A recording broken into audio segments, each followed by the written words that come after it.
नमस्कार साथियों, स्वागत है आपका मेरे YouTube चैनल नर्सिंग स्कूल में। तो दोस्तों, कैसे हैं आप सभी लोग? उम्मीद है आप सभी लोग अच्छे ही होंगे। और जैसे कि कल एग्ज़ाम है, कल सैटरडे है 18 फ़ैब और SGPGI लखनऊ का एग्ज़ाम है। तो ये आखिरी बार है उस SGPGI के एग्ज़ाम में।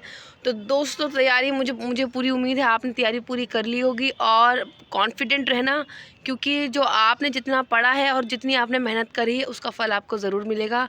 तो ये एंड डेज़ है, स्ट्रेस काफ़ी रहता है इस टाइम पे। तो प्लीज़ स्ट्रेस मत लेना कि मेरा होगा या नहीं होगा। ये सोच के ज़्यादातर कैंडिडेट स्ट्रेस में रहते हैं कि मेरा होगा या नहीं होगा। आपको सिर्फ फोकस ये रखना है कि मेरा जो सिलेबस है मैंने कंप्लीट कर लिया, मैंने मेहनत अच्छी करी है, मैं एग्ज़ाम शांत मन के साथ देकर आऊँगी या देकर आऊँगा। उसका जो रिज़ल्ट होगा वो देखा जाएगा, वो भगवान के हाथ में है। सिर्फ इतनी ही सी बात आपको अपने आप को समझानी ज़रूर है, ठीक है? एक बार नहीं, कई बार समझानी है और मन को रिलैक्स और शांत रखना है, ठीक है? तो आज के जो टॉपिक है अदर सब्जेक्ट पे टॉपिक है ये अदर सब्जेक्ट्स पे। तो पहले की जो 10 क्वेश्चन है वो आपके इंग्लिश के हैं, उसके बाद आपकी जीके के हैं, फिर उसके आपके बाद है रीजनिंग एंड एप्टीट्यूड। तो स्टार्ट कर लेते हैं। पहला क्वेश्चन है आपका इंग्लिश का है, fill in the blanks by choosing the correct word. तो पहला वर्ड है I will do it for the good dash the team. इसमें बोला है I will do it for the good dash the team. तो इसके कॉलम पे क्या आएगा? Of, at, either could be use here and either could be use here, दोनों ही ऑप्शन एक जैसे आ गए हैं। सो आपका जो राइट आंसर है दोस्तों वो है ऑप्शन नंबर ए, ऑफ। इसमें ऑफ आएगा बिकॉज यहाँ पे अगर आप पूरी लाइन पढ़ेंगे, I will do it for the good of the team. ठीक है, इसने बोला है I will do it for the good of the team. Next question, she is good dash learning languages. ठीक है, she is good dash learning the languages. So क्या हो सकता है? At, for, to and either could be used here. So आपका right answer at है। अगर आप एट लगाएंगे, she is good at learning languages. Okay, तो आपका ऑप्शन नंबर ए करेक्ट है। Next question, he was horrible man and it could not see any good dash him. यहाँ पे लिखा है कि he was a horrible man and I could not see any good dash him, any good of him, any good in him and either could be use here and option number D from him. तो आपका right answer option number B है, in. इसमें इन आएगा, जैसे कि अगर आप पूरी लाइन पढ़े हैं तो इसमें आएगा he was a horrible man, it could not see any good in him. ठीक है, इन हिम मतलब उसके अंदर। Okay, the next question, he went abroad dash the morning flights. He went the abroad dash the morning flights. Option है by the flights, option number B from the morning flights, with the morning flights, of the morning flights. So आपका right answer option number B है, option number ए है by. He went the abroad by the morning flights. Okay, next question, यहाँ पे antonyms and synonyms के question आ चुके हैं। ठीक है, एंटोनिम्स में डिस्टेंट पूछा है, या एंटोनिम्स का बता दूं, इसमें जो वर्ड लिखा होता है उसको आपको उसका अपोजिट वर्ड बताना होता है। हिंदी में बोल सकते हैं हम विलोम शब्द जैसे बोलते हैं ना, जैसे कि अच्छा का बुरा, आपने पढ़े होंगे हिंदी में विलोम शब्द, अच्छे का बुरा होता है, ठीक है, राजा का रंक होता है। उस तरीके से ही एंटोनिम्स होते हैं, ठीक है, जिसमें आपको डिस्टेंड का एंटोनिम बताना है, जैसे कि blot, materialise, finish and confuse. So the right answer is option number E, shrink. By mistake यहाँ पे मैंने बहुत बड़ी गलती कर दी है दोस्तों, बहुत बड़ी गलती कर दी है। यहाँ पे मैंने ऑप्शन नंबर ई टाइप तो किया था बट वो कहीं मिस रह गया है मुझसे, सॉरी। तो मैं आपको बता देती हूँ यहीं से, डिस्टेंशन का मतलब होता है फूला हुआ, और इसका जो एंटोनिम होगा वो होगा श्रिंक, यानी कि सिकुड़ा हुआ। ठीक है, तो ऑप्शन नंबर ई जो श्रिंक है वो आपका करेक्ट है। एंड द नेक्स्ट क्वेश्चन, डिस्टिंगिश का एंटोनिम्स क्या होगा? डिस्टिंगिश का मतलब होता है दो चीज़ों के बीच में अंतर पहचानना। ठीक है, अंतर पहचानना, उसका अपोजिट क्या होगा? Discriminate, recognise differences, confuse, regularise and evict. So the right answer is option number C, confuse. Option number C आपका राइट है। And the next question is, अब यहाँ साइनोनिम्स की बात हो रही है। साइनोनिम्स का मतलब है हम हिंदी में पर्यायवाची बोलते थे इसको, पर्यायवाची एक जैसे शब्द मिले जुले। अब स्पोरेडिक का जो साइनोनिम है वो क्या रहेगा? Epidemic, whirling, occasional and stagnant. The right answer is option number C, occasional. Sporadic का जो साइनोनिम है वो है occasional. And the next question, prolific का साइनोनिम क्या है? प्रोलिफिक का साइनोनिम बताना है, यानी कि पर्यायवाची। Skilful, swift, fertile and verism. ठीक है, verism. So the right answer is option number C, prolific का जो राइट आंसर है साइनोनिम वो है फर्टाइल। ओके, तो आपको ऑप्शन नंबर सी लगाना है, fertile. And the next question, he sent dash his resignation last night. He sent the dash his resignation last night. 4 up, in and 2. तो आपका जो राइट आंसर है ऑप्शन नंबर सी है, इन। आपको इन लगाना है। He sent in his resignation last night. Okay. The next question. He passed dash this information to me. He passed the dash this information to me. He passed out this information to me. He passed on this information to me. He passed off the information to me, and he passed away this information to me. So the right answer is option number B, on. He passed on this information to me. Okay, तो option number B आपका correct है, on. Next question आपका general knowledge का आ गया है। आपका question है green colour में जो आपको दिख रहा है, author of wings of fire. Wings of fire एक बुक है, उनके जो ऑथर हैं उनका नाम पूछा गया है। तो उनका जो नाम है वो है option number B, APJ Abdul Kalam. APJ Abdul Kalam ji जो हैं वो ऑथर है विंग्स ऑफ फायर के। So the next question, main occupation of Indians का मेन ऑक्यूपेशन क्या है वो आपको बताना है। हमारे इंडिया में जो मेनली ऑक्यूपेशन किया जाता है, जो काम किया जाता है, एग्रीकल्चर, नर्सिंग, डॉक्टर्स एंड हाउसवाइफ्स। So the right answer is option number A. Agriculture is the main occupation of the Indians. And the next question, the capital city founded on the bank of Gomti River. वो कौन सी capital city है जो कि bank of Gomti river के near by located है या founded है?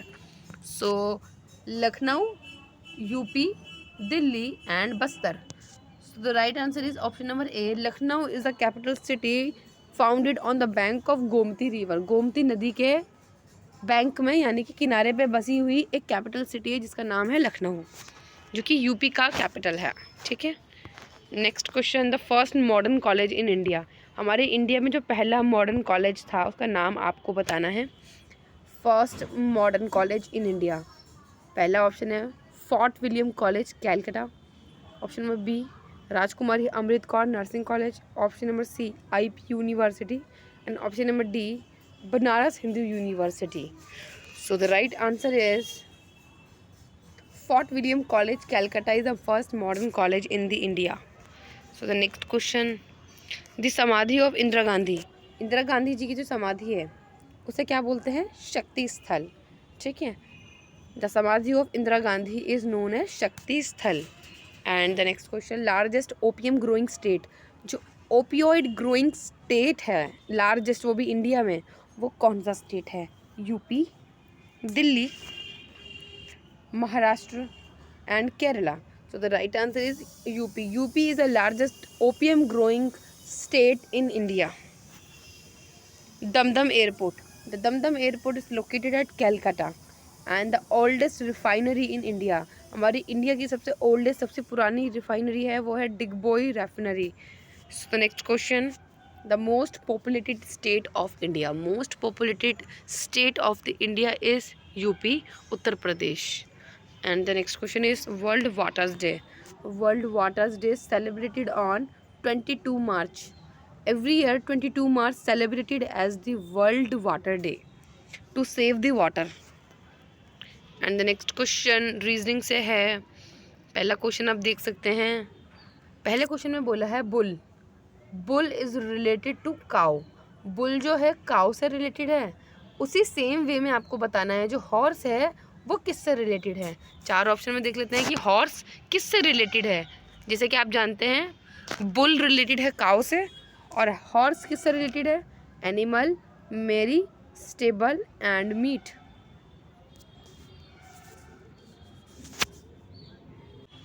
सो आपको जो राइट आंसर है वो ऑप्शन नंबर बी है, मेरी। हॉर्स जो है वो मेरी से रिलेटेड करता है, क्योंकि जो मेल है, मेल एनिमल वो हॉर्स है, और जो फीमेल एनिमल है वो है मैरी।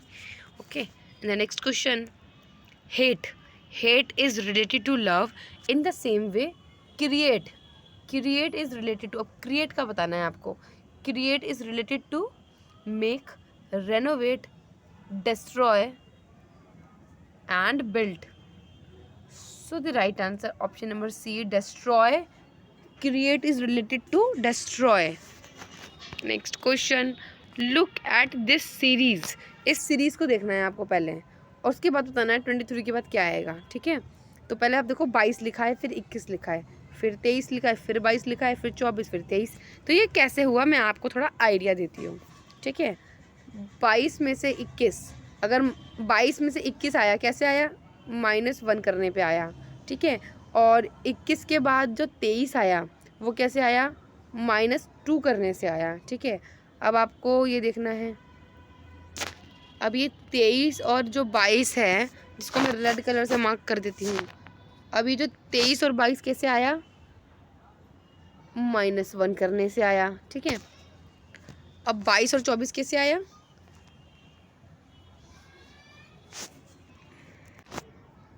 तो आपका ये आया +2 करने से। ठीक है, उसी तरीके से फिर क्या आया, -1 कर दिया आपने। हमने ट्राई किया, वो तो बैठा नहीं, लेकिन अभी देख लेते हैं हम इस सीरीज़ में एक और चीज़। ठीक है, यहाँ देखते हैं हम, मैं आपको दिखाती हूँ। देखिए, एक एक डिजिट छोड़ो, ये डिजिट छोड़ दी, ये डिजिट छोड़ दी। ठीक है, एक को येलो से मार्क कर देती हूँ मैं, क्योंकि ये क्वेश्चन ना एक बार में नहीं होते, मैं आपको थोड़ा एक्सप्लेन करती हूँ। रेड और येलो को अलग अलग देखना। रेड में आपका है 22, 23, 24, समझ गए, और येलो में देखना 21, 22, 23। ठीक है, तो 23 तो आ गया ना यहाँ पे, मतलब ये वाली लाइन थी, 22, 23, 24 हो गई। अब ये है 21, 22 और 23 आ गया, तो 23 आ गया, तो अब आपके पास यहाँ पे क्या आएगा, 25 आएगा। और वो कैसे आएगा मैं आपको अब बताती हूँ। ये देखो, 22, 23, 24, अब यहाँ क्या आएगा, 25। ठीक है, 25 आएगा यहाँ पे, 21, 22 एंड 23। तो ये 25 आंसर है, ये 100% श्योर और राइट आंसर है दोस्तों। तो आपका राइट आंसर है ऑप्शन नंबर सी है 25। ये ऐसे ही लॉजिकल और रीजनिंग के क्वेश्चन है जिसको सॉल्व करना पड़ता है अपनी तरीके से, अपनी ही ट्रिक से। And the next question is, यहाँ पे हम देख लेते हैं, इन certain code, in the certain code, जो आपका लिखा है यहाँ पे जिजेंटिक, यहाँ लिखा है जिजेंटिक, उसको किस तरीके से लिखा गया है, रिटन एज जिजटेंसी। तो उसी तरीके, अगर जिजेंटिक को जिजटेंसी के तरीके से लिखा है, तो मिरेकल को कैसे लिखेंगे कोड वर्ड में।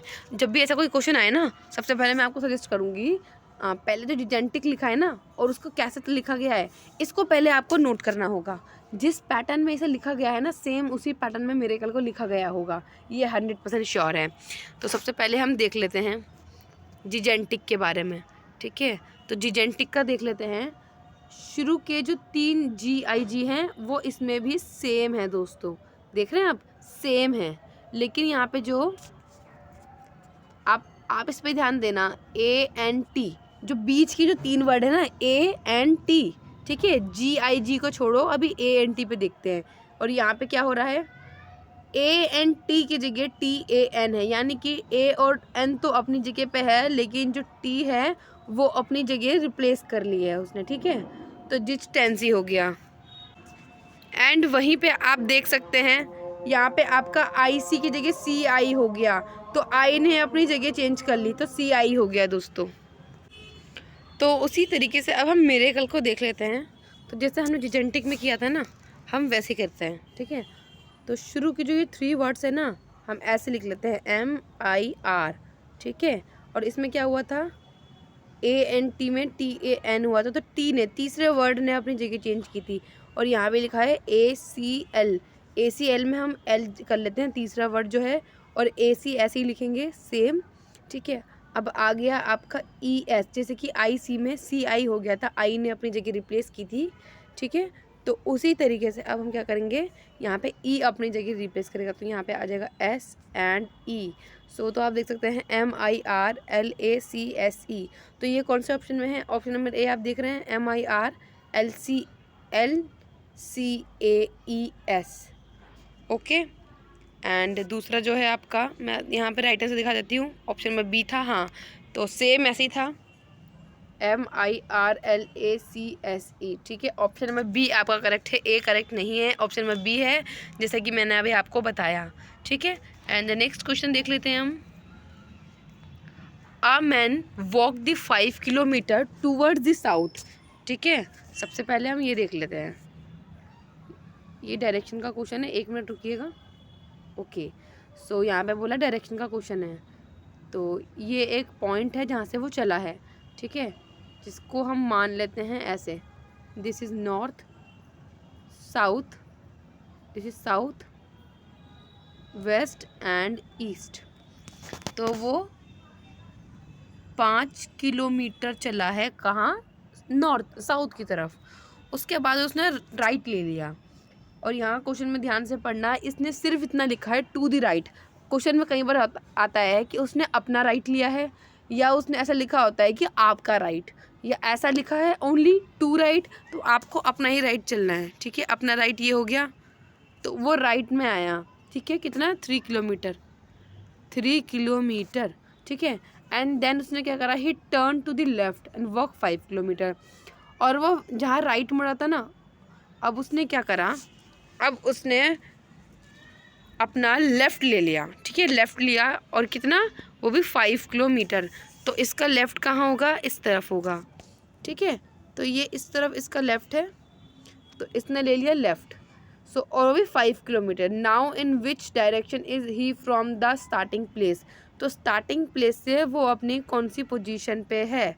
ठीक है, ये पूछा गया है। तो 5 किलोमीटर नीचे आया था, 3 किलोमीटर यहाँ चला, फिर 5 किलोमीटर वापस चला गया। ठीक है, कलर थोड़ा दिखा देती हूँ मैं।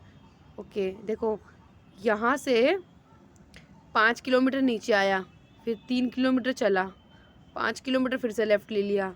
तो ये यहाँ से मैं आपको अब ग्रीन में दिखाती हूँ। ठीक है, ग्रीन कलर में। तो यहाँ की जो दूरी है, मतलब यहाँ से उसका कौन सा डायरेक्शन है, आप देख सकते हैं ईस्ट में डायरेक्शन शो हो रहा है। ठीक है, तो वो अपने स्टार्टिंग प्लेस के ईस्ट में है, ऐसे देखेंगे तो वो ईस्ट में है। ऑप्शन चेक कर लेते हैं, west, south, north, east and south west. तो यहाँ पे ठीक नहीं बैठा है, हमारा ठीक नहीं बैठ पाया। हम एक बार और देख लेते हैं। ओके, तो एक पर्सन है, वेट अ सेकेंड, अब स्टार्ट कर लेते हैं। इस पॉइंट से एक बच्चा है, जो भी एक पर्सन है, वो साउथ में आया। ठीक है, 5 किलोमीटर साउथ नीचे है। अब राइट जो मैंने पिछली बार आपको बताया था वो रॉन्ग हो गया है। ठीक है, वो रॉन्ग हो गया है, इट्स ओके, हो जाता है रॉन्ग। ठीक है, तो साउथ आया, उसके बाद उसने राइट लिया, राइट इस तरफ है। ठीक है, राइट इस तरफ आएगा क्योंकि उसने अपना राइट लिया है, जो कि मैंने पिछली बार मिस्टेक करके बताया आपको। ठीक है, उसने ये लिया कितना, 3 किलोमीटर, ये 3 किलोमीटर ले लिया। उसके बाद उसने फिर से अपना लेफ़्ट ले लिया। क्या ले लिया? लेफ़्ट ले लिया उसने, तो उसका लेफ़्ट आ गया नीचे। ठीक है, नीचे आ गया उसका लेफ़्ट। सो अब वो कौन सी पोजीशन पे है, मैं आपको रेड कलर से दिखाती हूँ। ये इसकी पोजीशन है, और यहाँ से स्टार्ट किया था। तो अब यहाँ से स्टार्ट किया था, तो यहाँ पे हम मैप बना लेते हैं साउथ और ईस्ट डायरेक्शन का। तो आप यहाँ देख सकते हैं, बच्चा इस डायरेक्शन में है, जो भी मैन है वो इस डायरेक्शन में है। और ये कौन सी डायरेक्शन होती है? ये होती है साउथ वेस्ट, ये साउथ वेस्ट की डायरेक्शन होती है। ठीक है, तो ऑप्शन में देख लेते हैं south west, option number D में शो हो रहा है। तो जो मैन है वो साउथ वेस्ट डायरेक्शन में है, और आपका राइट आंसर भी साउथ वेस्ट ही है। ठीक है, नेक्स्ट क्वेश्चन है, how many minutes does Pragya take to cover a distance of 500 metre if he runs at the speed of 20 kilometre per hour. अगर प्रज्ञा 20 किलोमीटर पर आवर की स्पीड से run करती है, तो प्रज्ञा 500 मीटर को कितनी देरी में, कितने मिनट्स में कवर करेगी? ठीक है, तो सबसे पहले मैं आपको बताऊं, प्रज्ञा की जो स्पीड है, यहाँ पे स्पीड दे रखी है जो कि 20 किलोमीटर पर आवर है, और इसको हमें मीटर पर सेकेंड में कन्वर्ट करना होता है। और मीटर पर सेकंड में कन्वर्ट करने के लिए हमें क्या करना होता है 5/18। ये हमेशा याद रखना, जब भी स्पीड का किलोमीटर पर आवर को मीटर पर सेकंड में कन्वर्ट करना होता है तो 5/18 लगाना होता है उसकी स्पीड से। तो अब यहाँ पे देख ही सकते हैं आप, 20 को इंटू कर दिया है 5/18 से, ठीक है, 20 इंटू 5/8, ठीक है, मीटर पर सेकेंड। और आंसर में क्या आया आपके 50 डिवाइडेड बाई 9 मीटर पर सेकेंड, ठीक है, ये मीटर पर सेकेंड में अब निकल गया है। तो अब हमारे पास स्पीड आ गई है, ठीक है, स्पीड कितनी है is equals to 50 divided by 9, okay. अब टाइम टेकन टू कवर, अब 500 मीटर को कवर करने में कितना टाइम लगा होगा अब देखते हैं। तो यहाँ पे लगा दिया 500, जैसे कि नीचे लिखा है। अब 50/90 है ना, तो उसको 9 को हम क्या कर लेंगे ऊपर ले लेंगे, तो यहाँ पे 9/50 हो जाएगा, ठीक है। जब हम फॉर्मूला अप्लाई करेंगे तो 9 ऊपर आ जाएगा, 50 नीचे आ जाएगा। अब इस 0 से इस 0 को कट करेंगे, 5 10 इसको इंटू करेंगे 9 और 10 को, आपका 90 सेकेंड आ गया है। और 90 सेकेंड, और अगर ऑप्शन में मिनट दिया है तो 1 एंड 1.5 मिनट आया होगा आपके पास ऑप्शन में, तो आपको राइट ही लगाना है। और अगर ऑप्शन में आपके पास सेकंड है तो आपको 90 सेकंड लगाना है। बहुत इजी क्वेश्चन था ये, ठीक है, मैथमेटिक्स का बहुत ही इजी क्वेश्चन था ये। नेक्स्ट क्वेश्चन है, इन सर्टेन कोड, किसी सर्टेन कोड में ट्रिपल लिखा हुआ है, triple is written as SQHOKD, ठीक है। तो हम सबसे पहले यहाँ पे देखते हैं कि ट्रिपल को कैसे लिखा गया है। सबसे पहले ट्रिपल का T से S किया गया है -1, R को Q किया गया है -1, I को H कर दिया -1, ठीक है, P से O किया है -1, P से O -1, ठीक है, K और D ये भी -1 है। सो आपको क्या करना है, जो डिस्पोज है, डिस्पोज के हर एक कैपिटल में -1 करना है, और वो वाला कैपिटल लेटर आपको लेटर लिखना है जो -1 करने से आ रहा है। जैसे कि मैं आपको बताऊं, D को माइनस करेंगे तो क्या आएगा, ABCD, तो आपको C लिखना है, ठीक है, D का माइनस है C, ABCDEFGHI, ठीक है, तो H आएगा आपका, ठीक है, ओके, CH हो गया आपका। उसके बाद है आपका SRS, ठीक है, S से पहले क्या आता है R, तो R आ गया, ठीक है, P से पहले क्या आता है OP, O आ गया, O से पहले क्या आता है N आता है N, ठीक है, ओके, S से पहले क्या आता है R, E से पहले क्या आता है D, तो आप ये देख सकते हैं CHRONRD, और ये ऑप्शन नंबर A में लिखा हुआ है सेम टू सेम CHRONRD। तो आपका करेक्ट आंसर क्या है A। मुझे उम्मीद है रीजनिंग के क्वेश्चन काफ़ी इंटरेस्टिंग लग रहे होंगे और आपको काफ़ी क्वेरी सॉल्व भी हो रही होगी। तो ये क्वेश्चन ज़रूर आएंगे एग्जाम में, आप छोड़ के मत आना दोस्तों बिल्कुल भी। आप देख सकते हैं मैंने किया था ये ट्रिपल से SQHD ये -1, फिर डिस्पोज से CHRONRD ये मैंने सॉल्व किया था, ठीक है। नेक्स्ट है आपका माउथ, टीथ, च्यू, ठीक है, माउथ में क्या होते हैं टीथ, और टीथ से हम क्या करते हैं च्यू। उस तरीके से 4 ऑप्शन है। अब इन 4 ऑप्शन से आप देख सकते हैं, आईज में क्या होती हैं लैशेज, और लैशेज से हम देखते हैं नो, इनकरेक्ट। हेड के अंदर होता है हमारा ब्रेन, और ब्रेन से हम करते हैं थिंक, हाँ ये सही है इसका आंसर, ये ऑप्शन नंबर B सही है। हेड के अंदर ब्रेन होता है और ब्रेन से हम थिंक करते हैं, सो ऑप्शन नंबर B आपका करेक्ट है। नेक्स्ट है क्ले, क्ले से पॉटर बनाता है पॉट, क्ले से पॉटर बनाता है पॉट। उस तरीके से डॉक्टर से इंजेक्शन बनाता है पिल्स, ऐसा बिल्कुल भी नहीं है, ना कि डॉक्टर इंजेक्शन से पिल बनाता है, तो ये रॉन्ग है। और वहीं क्लोथ से टेलर क्लोथ्स बनाता है, क्लोथ से टेलर क्लोथ्स बनाता है, तो आपका जो राइट आंसर है वो ऑप्शन नंबर B है, ठीक है, okay. The next question, marathon is a race, marathon क्या है, एक रेस है। और उसी तरीके से जो हाइबरनेशन है वो क्या है, वो बियर के लिए होता है। Marathon is to race and hibernation is to bear, bear जो है हाइबरनेट और हाइबरनेशन कंडीशन में जाते हैं, ठीक है। And next question, okay sorry, so यहाँ पे सारे क्वेश्चन कंप्लीट हो चुके हैं दोस्तों आपके अदर सब्जेक्ट्स के। And thank you so much video को एंड तक देखने के लिए। एंड मैं माफ़ी ज़रूर चाहूँगी, आप अभी सोचेंगे कि मैथमेटिक्स के क्वेश्चन नहीं करवाए, ज़्यादा एक ही करवाया, क्योंकि फ़ोन पे ऐसे मैथमेटिक्स के क्वेश्चन सॉल्व कराना बहुत ही ज़्यादा मुश्किल है दोस्तों, बहुत ही ज़्यादा मुश्किल है। तो मैं अपने स्टूडियो में यूट्यूब की क्वालिटीज़ में इम्प्रूवमेंट लाऊंगी। अब थोड़ा समय लगेगा, कितना समय लगेगा कह नहीं सकते, 1 से 2 महीना लगेगा अभी इसे इम्प्रूवमेंट करने में। सो तब मैं क्लासेस दे पाऊंगी काफ़ी सही तरीके से, क्योंकि फ़ोन में ये सब हो नहीं पाता है। सो जैसे ही मैं इम्प्रूवमेंट करूँगी तो अपनी क्वालिटी भी इम्प्रूव करूँगी। So thank you so much दोस्तों वीडियो को एंड तक देखने के लिए। तब तक के लिए good bye and take care. And last thing तो बोलना भूल ही गई यार, best of luck for your exams. मुझे उम्मीद है आपने पूरी तैयारी कर ली होगी दोस्तों। दोस्तों घबराना मत बिल्कुल भी, भगवान आपके साथ है, मैं भी आपके साथ हूँ। So good luck and all the best.